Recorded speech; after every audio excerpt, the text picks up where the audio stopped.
અને લીલી રાખજે। આજે ઉનાળુ તલની ખેતીમાં ખેડૂતોની આવકમાં નફામાં 2 ગણો વધારો કરવો હોય તો પાક વાવ્યા પછી આપણો પાક રહ્યો એમના છોડનો વૃદ્ધિ અને વિકાસ સારો થાય તો એ માટે કયા પગલાઓ ભરવા જોઈએ અને કાળજીઓ કઈ રાખવી જોઈએ એ માટે આજે આપણે ફાર્મર કેસ સ્ટડી એટલે કે સફળ ખેડૂતની વાત કરવાના છીએ। તો આપણી કૃષિ માર્ગદર્શન ચેનલમાં આપણી સાથે જે ખૂબ જ સારી એવી ઉનાળુ તલની ખેતી કરી અને સમયસર બધા જ પગલાઓ લીધેલા છે તો એમની સાથે આપણે જોડાઈ રહ્યા છીએ। તો સૌપ્રથમ આપનું પૂરું નામ બતાવશો? અશોકભાઈ દિયાળભાઈ કુંભાણી, ગામ ફાચરિયા, તાલુકો ગારિયાધાર, જિલ્લો ભાવનગર। આપે આ ઉનાળુ સિઝનમાં તલનો પાક જ શા માટે પસંદ કર્યો? તલનો કે તલ વેરાયટી સારું થાય એટલે ઉત્પન્ન સારું આવે એ ગણતરી હતું તલનું વાવેતર કર્યું। બરાબર। ઘઉંમાં ને એમાં કોઈમાં નફો ન મળે એટલો ભાવ સારા હતા એટલે કાળા તલનું વાવેતર કર્યું। કાળા તલ તમે વાવ્યા તો કેટલા વીઘાના વાવ્યા છે? આ છે 4.5 વીઘાના। 4 વીઘાના તમે કાળા તલ વાવ્યા છે। કઈ કંપનીના વાવ્યા છે? વિશ્વાસ કંપનીના છે કાળા તલ ને અત્યારે આ 2 મહિનાના થયા છે। એટલે તમે ફેબ્રુઆરીની 5 તારીખ 8 તારીખે વવાણા હતા। 8 તારીખની આજુબાજુ વાવેતર કર્યું।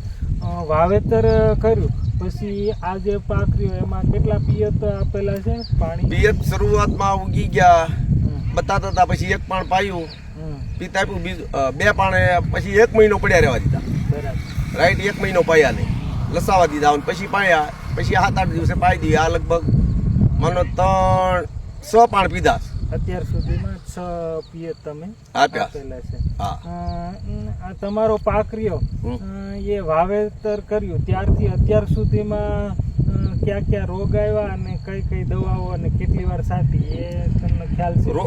રોગમાં તો શું છે કે શરૂઆતમાં ક્યાંક ભવડો હોય એટલે સાયપર નાખી હતી, પછી પાછું હતું કે સફેદ મચ્છી બહુ વધી એટલે પોલો ને સાયપર બે નાખી। પોલો ને સાયપર, હા। અને ખાતરમાં ઉરિયા 2 વખત નાખ્યું, એક ફેર માઇક્રો રાજા ભેળ્યું હતું, માઇક્રો રાઇઝા પણ તમે આપેલું છે ને યુરિયા ખાતર એમનો, હા। પછી આ સેલો ડોઝ મોરેશિયાનો ઉરિયાનો આપ્યો છે, સેલો ડોઝ મોરેશિયાનો યુરિયાનો આપેલો છે। તો અત્યારે તમે કે આ જે અત્યારની સ્થિતિએ તમારા તલ રહ્યા એમાં ઉત્પાદન તમને કેટલું વીઘે મળી રહેશે તમારું? હવે અંદાજ છે 10 ઉપરનું જાય આમ નંબર એટલે અરે એટલે 10 ઉપર જાય અને છોડનો વિકાસ થાય। આ જે તમારો છોડ રહ્યા એમાં આમ લાઈનમાં સિરિયલમાં આ બધા રહ્યા એ બેઠા છે એટલે આ ઓલો છોડવો રહ્યો વિશેષ કાળજી કઈ આમાં તમે લીધી હતી કે કોઈ નહીં? એ 2 વસ્તુ 2 દવાના છંટકાવ માર્યા, 2 દવાના છંટકાવ 2 છંટકાવ માર્યા દવાના। એટલે વધુ દવા છાંટવાથી પણ સારું ઉત્પાદન નથી મળતું કે સારા છોડ નથી થતા? ટૂંકમાં ખાતરનું હરખું વ્યવસ્થિત હોય, પાણી હરખું હોય અને શરૂઆતમાં પાવાના નહીં, ટૂંકમાં 1 મહિનો ભલે લસાઈ જાય। હા, એટલે મૂળ તમારું કહેવાનું એવું છે કે પેલા 2 કે 3 પિયત આપ્યા પછી 2 જ આપવાના, ત્રીજું નહીં આપણને નકર તલ બુડી જાય એટલે બળી જાય।